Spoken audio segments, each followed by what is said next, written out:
Top quality और consistent performance के लिए सिर्फ सिल्वर पंप नाम याद रखना।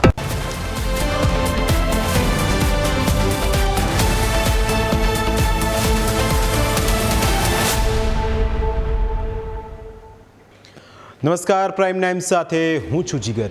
પ્રાઇમ 9માં આજે વાત કરીશું સ્થાનિક સ્વરાજની ચૂંટણી વિશે। ચૂંટણીના સમીકરણો શું છે, ઓબીસી અનામત કેવી રીતે અસર કરશે, સત્તાની સેમિફાઇનલમાં કઈ પાર્ટી બાજી મારશે, આ તમામ બાબતોની આજની વિશેષ રજૂઆતમાં ચર્ચા કરીશું।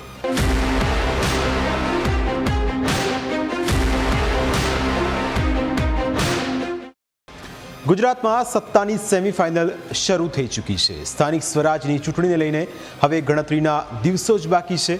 ચૂંટણીનું જે પણ પરિણામ આવશે તેના આધારે જ વિધાનસભામાં રાજકીય પાર્ટીઓનું કદ કેટલું રહેશે તે નક્કી થઈ જશે। જનતાનો મૂડ કોના તરફ છે તે સ્થાનિક સ્વરાજની ચૂંટણી પરથી જ ખ્યાલ આવી જશે અને એટલે જ તમામ રાજકીય પાર્ટીઓ એડી ચોટીનું જોર લગાવી રહી છે। કુલ 10,005 બેઠકો માટે યોજાનારી ચૂંટણીમાં બીજેપી, કોંગ્રેસ અને આમ આદમી પાર્ટી પોતપોતાની વ્યૂહરચના સાથે મેદાનમાં ઉતરી છે।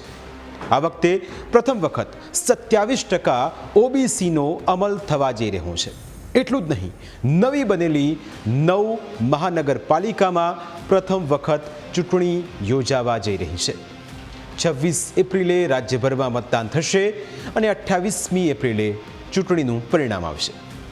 આ ચૂંટણીમાં 4.19 કરોડ મતદારો પોતાના મતાધિકારનો ઉપયોગ કરશે।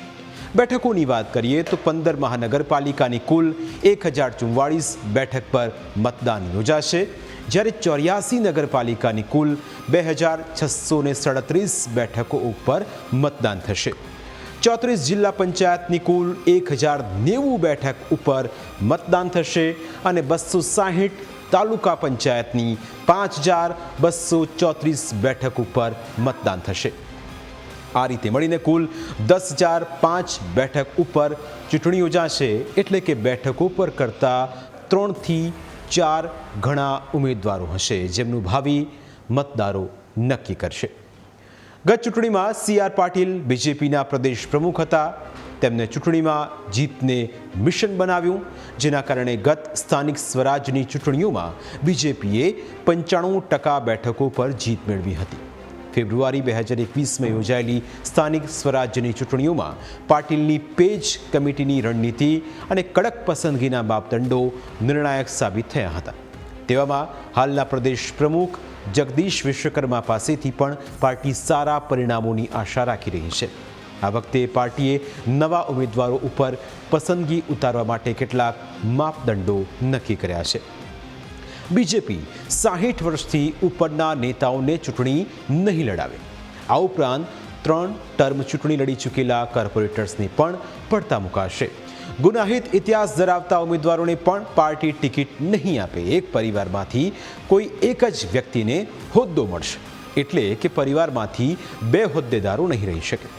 બીજેપીની વાત કરીએ તો પાર્ટી ફક્ત જીતનું નહીં પણ ખૂબ ઊંચા માર્જિનથી જીતનો લક્ષ્યાંક રાખીને ચાલી રહી છે અને તેના માટેની તૈયારીઓ પાર્ટીએ પહેલેથી જ શરૂ કરી છે।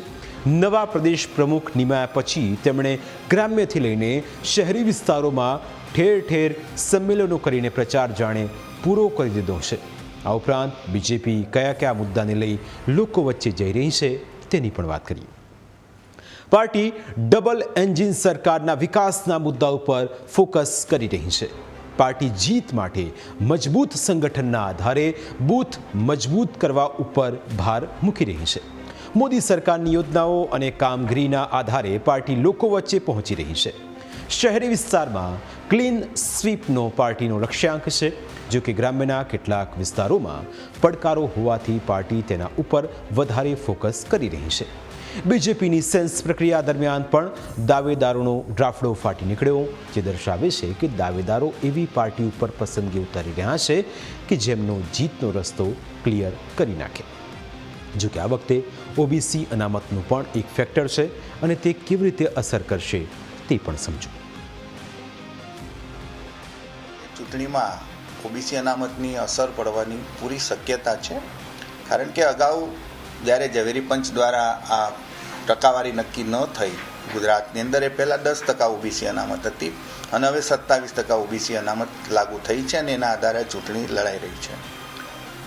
એના કારણે ઓબીસી વર્ગમાં પણ પ્રતિનિધિત્વ લઈને એક પ્રકારની એમાં આશા અપેક્ષાઓ જાગી છે. એટલે જ આપણને અત્યારે ખાસ કરીને ભારતીય જનતા પાર્ટીમાં જે ઉમેદવારી માટે કે દાવેદારી માટે લોકોની સંખ્યા વધી છે, એનું એક કારણ આ પણ છે કે એક અનામતના વિશેષ વર્ગમાં એમને ચાન્સ મળવાનો છે, તક મળે, એના કારણે પણ આ સંખ્યાઓ વધી છે.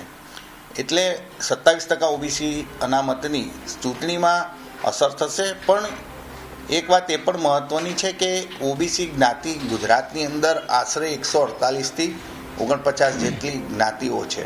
એ જ્ઞાતિઓમાં આ ઓબીસીની જે બેઠકો છે એનું વિભાજન થશે. ચૂંટણી આવે ત્યારે જુદા જુદા વિસ્તારોની સમસ્યાઓ પણ સામે આવતી હોય છે. લોકો એવું કહેતા સાંભળવા મળે કે આ વખતે જો તેમના વિસ્તારનો વિકાસ નહીં થાય તો મત પણ નહીં આપે. પરંતુ ચૂંટણીના દિવસે આખું ગણિત બદલાઈ જતું હોય છે. ઘણીવાર જાતિ કે સમુદાયના આધારે લોકો ન છૂટકે પણ મત આપી દેતા હોય છે. રાજ્યમાં 54% વસ્તી ઓબીસીની હોવાનું માનવામાં આવી રહ્યું છે અને મોટાભાગનો ઓબીસી વર્ગ બીજેપીને જીતાડતો આવ્યો છે. તેવામાં આ વખતે પાર્ટીની સ્થિતિ વધારે મજબૂત થઈ હોવાનું રાજકીય વિશ્લેષકો માની રહ્યા છે. આખરે ઓબીસી ફેક્ટર કયા કયા વિસ્તારોમાં અસર કરશે તે પણ જાણી લો. ગુજરાતની અંદર સૌથી વધુ ઓબીસી જ્ઞાતિ જે છે એ મોટા પ્રમાણમાં એનું સંખ્યાત્મક રીતે સૌથી વધુ છે એ કોળી છે, ઠાકોર છે. આ બે મોટા સમાજો છે જે ઓબીસી સમાજમાંથી આવે છે. જિલ્લાવાર જો આપણે જોઈએ અને શહેરો જોઈએ તો બનાસકાંઠા છે, અમદાવાદ છે, મધ્ય ગુજરાતનો વિસ્તાર છે અને સુરત શહેર, વડોદરા શહેર જેવા શહેરો અને ભાવનગર જિલ્લો, સુરેન્દ્રનગર જિલ્લો કે જ્યાં કોળી સમાજની વસ્તી વધુ છે, આવા જિલ્લાઓમાં ઓબીસી અનામતની સૌથી વધુ અસર આપણને વર્તાશે. જ્યારે કોઈ એક લોકપ્રિય નેતાનું નામ જો પાર્ટી પાસે હોય તો તેનો ફાયદો પાર્ટીને કેટલો મળે, તેના માટે બીજેપી સૌથી મોટું ઉદાહરણ છે. આજે રાજ્યમાં બીજેપીએ ફક્ત નરેન્દ્ર મોદીના નામથી જ જીતી આવી છે. લોકો કદાચ પોતાના ઉમેદવારને ઓળખતા પણ નથી હોતા, તેવો ઉમેદવારને જોઈને પણ જાણી નથી શકતા, પણ બીજેપીને વોટ આપવાનો મતલબ મોદીને વોટ આપ્યો હોવાનું સમજીને જ મત આપે છે. ટૂંકમાં બીજેપી માટે જીતનો રસ્તો ખૂબ જ સરળ છે. તેમ છતાં બીજેપીએ ગ્રામ્ય વિસ્તારો ઉપર ફોકસ કરવાની જરૂર છે, કારણ કે ઘણી જગ્યાએ ગ્રામ્ય વિસ્તારોમાં આમ આદમી પાર્ટી પોતાનું નેટવર્ક મજબૂત કરી રહી છે. સાથે સ્થાનિક મુદ્દાઓ પણ એટલા ગંભીર છે કે જો તેનો ઉકેલ ન આવ્યો તો તેના પરિણામોની અસર 2027માં જોવા પણ મળી શકે છે.